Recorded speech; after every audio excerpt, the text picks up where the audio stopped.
اللہ سے ایسے بات کیا کرو جیسے وہ تمہارا سب سے قریبی دوست ہو۔ اپنے دل کی ہر بات اسے ایسے سناؤ جیسے وہ تمہارے سامنے بیٹھا ہو۔ دعا مانگتے وقت یقین رکھو کہ اللہ تمہاری ہر بات سن رہا ہے۔ اس سے لاڈ سے مانگا کرو جیسے کوئی اپنے کو مناتا ہے۔ یاد رکھو اللہ حالات بدلنے پر قادر ہے۔ جب دل گھبرائے تو سب سے پہلے اپنے رب سے بات کیا کرو۔ اللہ کے سامنے سچے دل سے بات کرو کیونکہ وہ تمہارے دل کی کیفیت جانتا ہے۔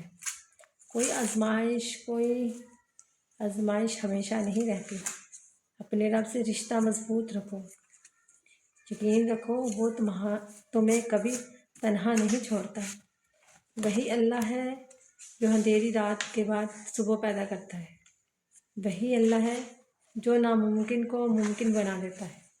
اگر آج تم مشکل میں ہو تو یہ مت سمجھو کہ اللہ نے تمہیں چھوڑ دیا ہے۔ اللہ تمہیں آزما رہا ہے اور جب اللہ چاہے گا تو ایک لمحے میں تمہاری تقدیر بدل دے گا۔ قرآن ہمیں سکھاتا ہے کہ مایوس نہ ہو، اللہ کی رحمت سے نا امید نہ ہو۔